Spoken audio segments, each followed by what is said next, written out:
Hello students, आज हम लोग फिजिक्स सेमेस्टर 4 GE 4 स्टार्ट कर रहे हैं, जो कि केमिस्ट्री ऑनर्स, मैथमेटिक्स ऑनर्स और IT ऑनर्स और BCA ऑनर्स के स्टूडेंट्स के फिजिक्स जेनरिक इलेक्टिव सब्जेक्ट में होता है। और इस GE 4 में हम स्टार्ट करने जा रहे हैं वेव ऑप्टिक्स, जिसमें पहले हम लोग इलेक्ट्रोमैग्नेटिक नेचर ऑफ लाइट के बारे में स्टडी करेंगे। इलेक्ट्रोमैग्नेटिक नेचर ऑफ लाइट जो है वह फिजिक्स का एक बहुत ही इम्पोर्टेंट टॉपिक है। इससे बहुत सारे ऑप्टिकल फेनोमेनन के बारे में क्लियर होता है, जिसको थ्योरेटिकली प्रैक्टिकली समझा जा सकता है। फिजिक्स के ऑप्टिक्स में बहुत सारे चीज जो अननोन थे उसको पूरी तरह से समझने के लिए यह इलेक्ट्रोमैग्नेटिक नेचर ऑफ लाइट बहुत ही इम्पोर्टेंट टॉपिक है।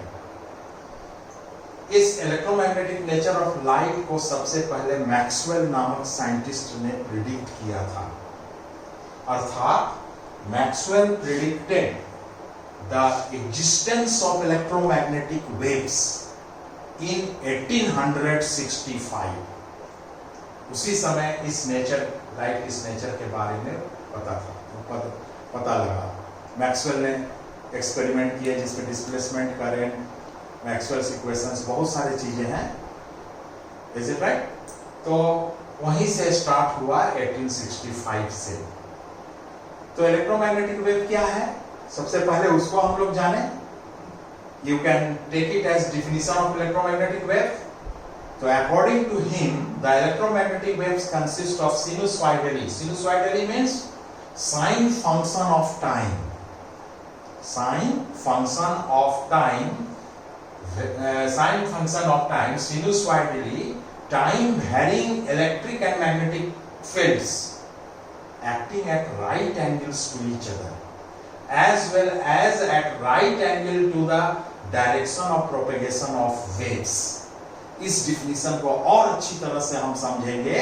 ये तो जस्ट डिफिनीशन हुआ, और इसको अच्छी तरह से इसका क्या मतलब हुआ उसको ग्राफिकल रिप्रेजेंटेशन, पिक्टोरियल रिप्रेजेंटेशन और बहुत सारे फिजिक्स का ये फॉर्मूला का यूज करके अच्छी तरह से समझा जाएगा। ये हुआ just definition. And the velocity of electromagnetic wave in free space और एयर और vacuum is given by c। Standard notation है इलेक्ट्रोमैग्नेटिक वेव के वेलोसिटी का, जो कि वेलोसिटी ऑफ लाइट भी का भी नोटेशन है। इक्वल टू होता है 1/√μ0 epsilon naught. Where mu naught क्या है? Absolute permeability of free space, और एप्सिलॉन नॉट है absolute permittivity of free space. Permeability का हिंदी होता है चुंबकशीलता, और परमिटिविटी का हिंदी होता है विद्युतशीलता। जहां म्यू नॉट का वैल्यू इतना होता है, सब स्टैंडर्ड वैल्यू है। एप्सिलॉन नॉट का value 8.854 10 to the power -12 coulomb square पर न्यूटन पर मीटर स्क्वायर, और ये होता है इसका यूनिट हेनरी पर metre. The velocity of mu naught epsilon naught का ये वैल्यू पुट करेंगे, and you will calculate the velocity of electromagnetic waves in free space is equal to velocity of light in vacuum, that is 3 into 10 to the power 8 meter per second. यानी all the electromagnetic waves move with velocity equal to velocity of light. अब इस electromagnetic waves के कुछ properties हैं। Electromagnetic wave का definition, properties, ये सब question में आ सकते हैं। डिफरेंट क्वेश्चन बनेंगे डायरेक्ट। तो इसके करीब करीब मेन 8 प्रॉपर्टी है, मेन जिसमें नंबर 1 है electromagnetic waves are transverse in nature. It's a proved fact है। It propagates in the form of varying electric and magnetic fields, and the two fields are perpendicular to each other and also to the direction of propagation of the wave. Number 2, ये सब property याद रखोगे और ये सब experimentally observe facts हैं जो कि प्रॉपर्टीज में लिखे गए हैं। Number 2, electromagnetic waves are produced by accelerated charges. Charge को एक्सेलरेट करेंगे तो इलेक्ट्रोमैग्नेटिक वेव प्रोड्यूस होता है। Number 3, electromagnetic waves do not require any material medium for their propagation. कोई भी मटेरियल मीडियम का आवश्यकता का जरूरत नहीं पड़ता है, यह वैक्यूम से भी मूव कर सकता है, जबकि लॉन्गिट्यूडिनल वेव वगैरह जो होता है उसके लिए मीडियम का जरूरत पड़ता है, जैसे sound wave is a longitudinal wave. Number 4, in free space the electromagnetic waves travel with velocity c equal to, जो पहले भी लिखा हुआ है इतना, और इसका कैलकुलेशन से इतना आता है, and in a material medium velocity of light electromagnetic waves is, इसको स्मॉल v से डिनोट करेंगे 1/√μ एप्सिलॉन, जहां म्यू को कहते हैं permeability of the medium, epsilon को कहते हैं permittivity of the medium. Number 5, the electromagnetic waves obey the principle of superposition. एक प्रिंसिपल होता है जिसका नाम है प्रिंसिपल ऑफ सुपरपोजिशन। अगर कई ठो वेव है तो उसका रिजल्टेंट वेव क्या होगा, वह जाना जाता है प्रिंसिपल ऑफ सुपरपोजिशन से, और इसको इलेक्ट्रोमैग्नेटिक वेव ओबे करते हैं। Number 6, the ratio of amplitudes of electric and magnetic fields always constant.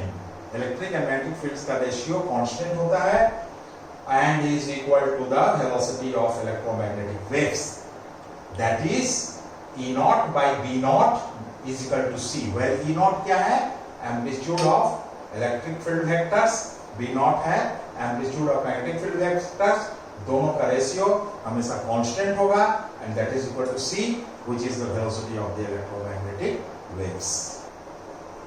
7th property है, the energy in electromagnetic waves is divided equally between the electric and magnetic field vectors। जो भी energy होता है electromagnetic wave, light energy, वह equally divided होता है between electric and magnetic field vectors. ये सब एक्सपेरिमेंटल ऑब्जर्व्ड फैक्ट्स हैं जी, जिसको प्रॉपर्टी में यहाँ पर नोट डाउन किया गया है। 8th and the last property है, the electric vector is responsible for optical effects due to an electromagnetic wave। Electromagnetic wave में जो ऑप्टिकल इफेक्ट है वह सिर्फ इलेक्ट्रिक वेक्टर के कारण होता है। So electric vector is also called light vector, क्योंकि उससे हमको लाइट का सेंसेशन होता है, इसीलिए इलेक्ट्रिक वेक्टर को हम लोग लाइट वेक्टर भी कहते हैं।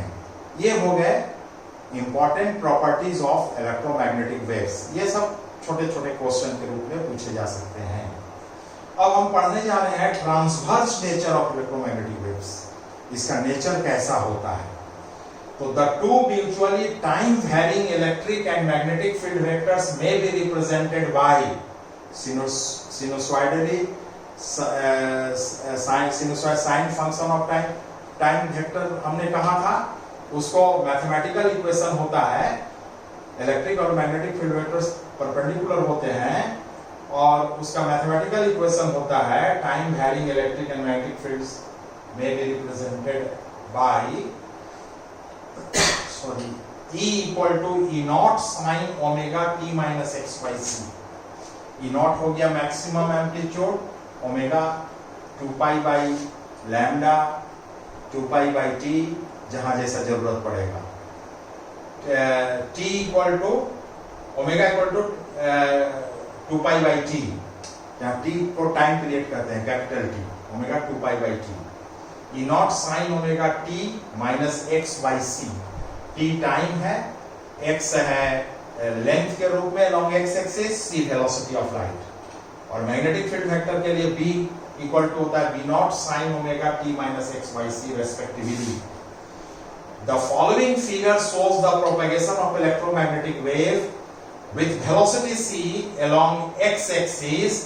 The electric field vector is along y-axis while the magnetic field vector along z-axis. जो हमने कहा वह यहाँ फिगर में उसका रिप्रेजेंटेशन है, इसको कहते हैं graphical representation of electromagnetic wave.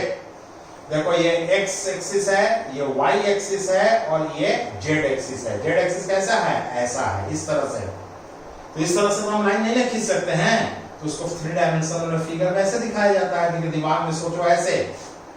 तो यहाँ पर जो direction of propagation of electromagnetic wave है वो किधर है? अलोंग x एक्सिस, और इलेक्ट्रिक फील्ड वेक्टर है अलोंग y एक्सिस, और मैग्नेटिक फील्ड वेक्टर है अलोंग z एक्सिस।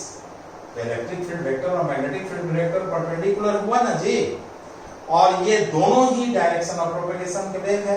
तो यहाँ जो स्टेटमेंट हमने लिखा है, इज इट राइट? उस स्टेटमेंट का ग्राफिकल रिप्रेजेंटेशन ऐसा ये है। ये जो एरोस देख रहे हैं यह इलेक्ट्रिक फील्ड वेक्टर का है। इसको किस तरह से ड्रॉ किया गया है? Parallel to y axis.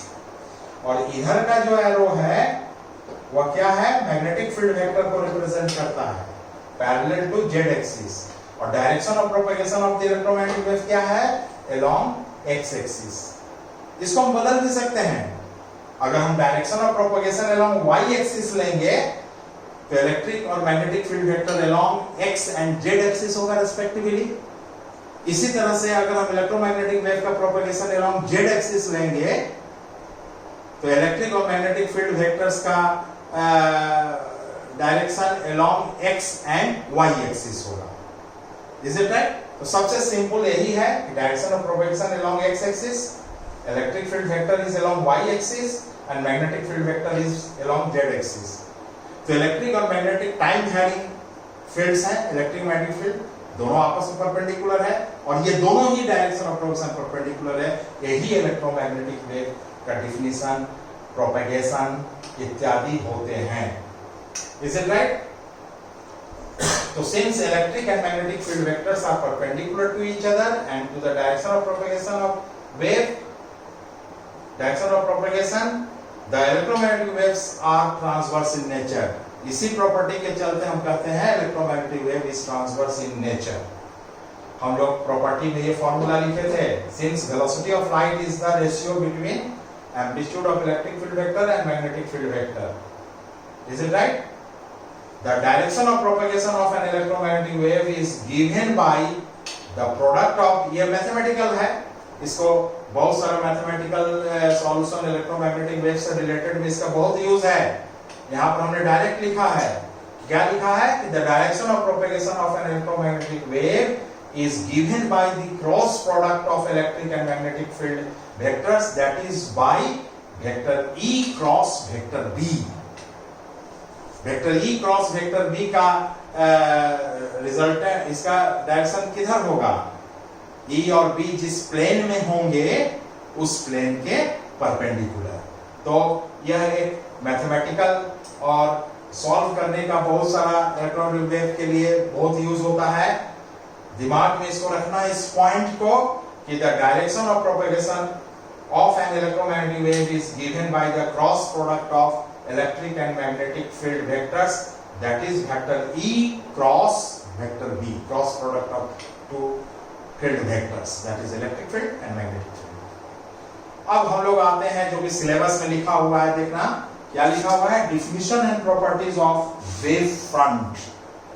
Wave front, wave front का हिंदी होता है तरंगाग्र, और इसको शॉर्ट में हम WF लिखेंगे क्योंकि अब वेव फ्रंट बहुत बार लिखना होगा। तो जहां भी WF लिखा हुआ है उसको समझ लेना, दैट इज वेव फ्रंट। तो ये what is wave front? A wave front is a locus of all such points whose distances are same from the source of light। मान लो कि सोर्स ऑफ लाइट यहां पर है और यहां पर हम इस तरह से एक प्लेन का कल्पना कर रहे हैं, कल्पना करो सिर्फ दिमाग में। तो इस प्लेन के हर एक पॉइंट का जो डिस्टेंस है ये सोर्स ऑफ लाइट से इक्वल है, और इस तरह से जो हमने प्लेन की कल्पना किया इसी को कहते हैं प्राइमरी वेव फ्रंट। और सोर्स ऑफ लाइट से इनिशियली जो भी वेव फ्रंट डिफाइन किया जाता है वह होता है प्राइमरी वेव फ्रंट। अब प्राइमरी वेव फ्रंट का हर एक पॉइंट जो है ना वह भी वेव इमिट करता है, जिसको हम नाम देंगे सेकेंडरी वेव्स। और सेकेंडरी, ये प्राइमरी वेव फ्रंट हो गया, हर पॉइंट से फिर निकला वेव एक साथ, फिर एक इस तरह से प्लेन का कल्पना करो। तो पहला वाला जो इनिशियल ये सब चीज क्या है?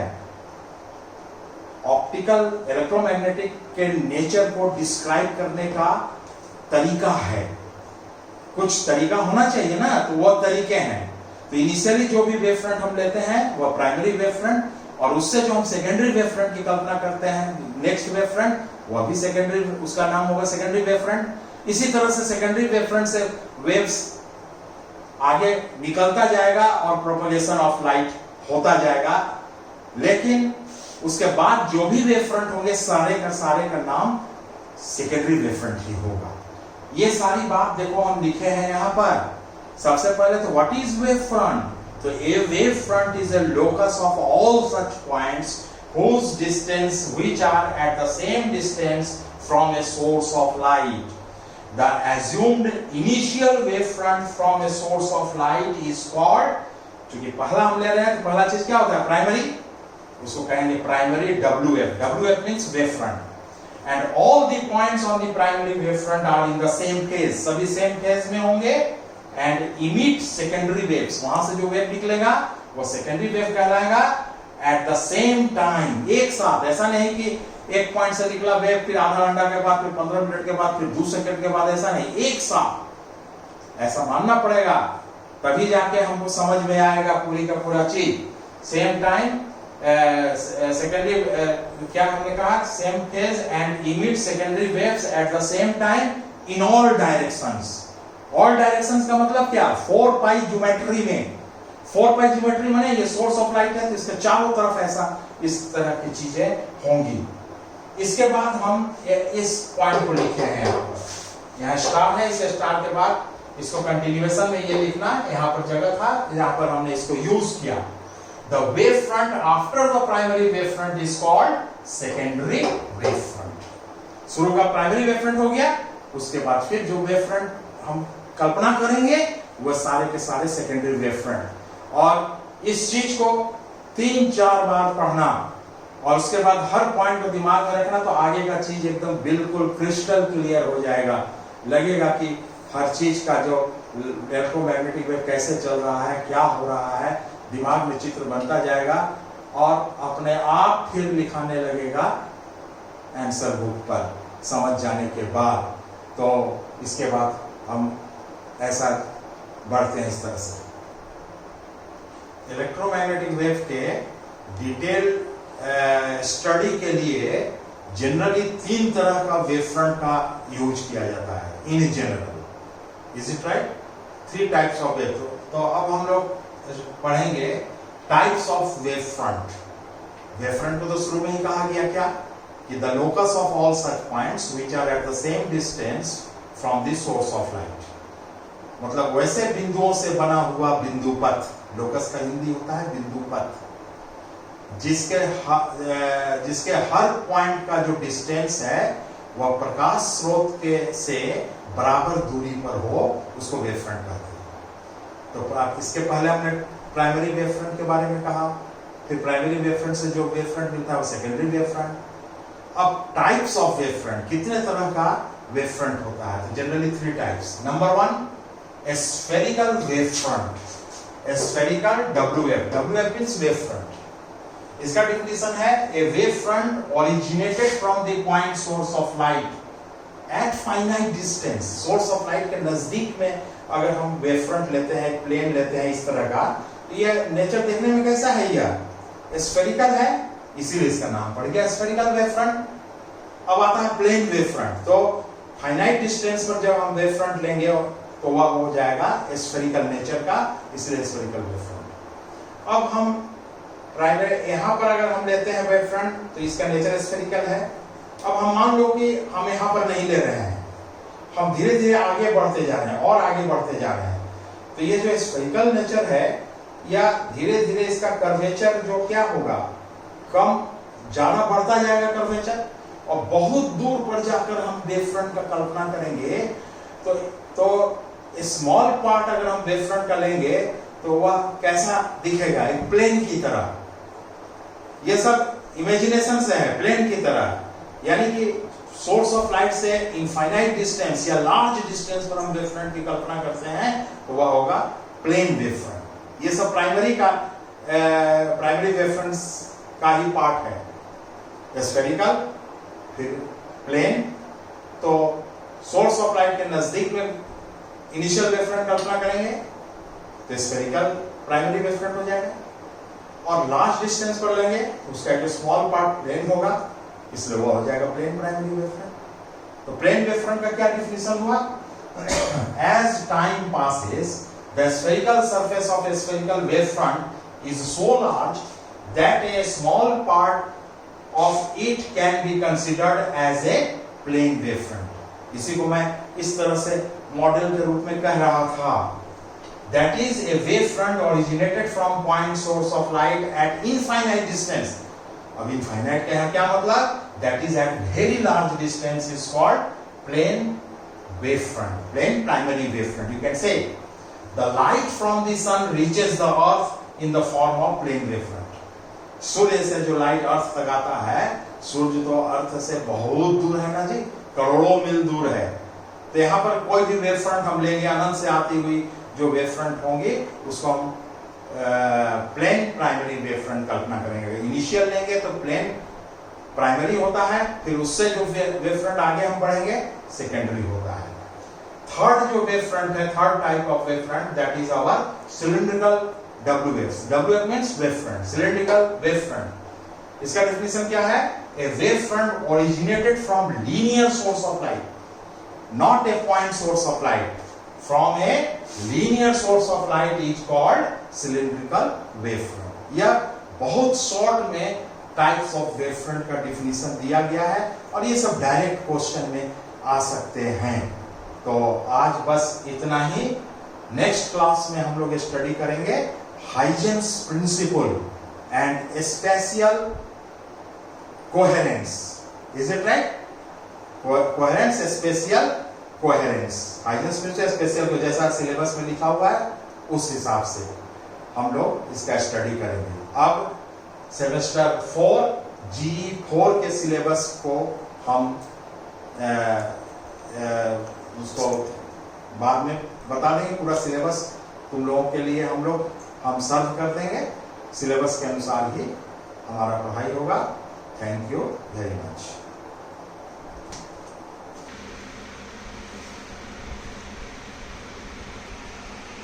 अभी हम सिलेबस दे रहे हैं CBCS GE4 का ये सिलेबस है, जिसमें देखो हम वेव ऑप्टिक्स स्टार्ट किए हैं। ये सिलेबस का सेकंड पेज है। इसी तरह से हम लोगों को तैयार करना है GE4 के लिए, for semester 4 students CBCS course. This is not for non CBCS course.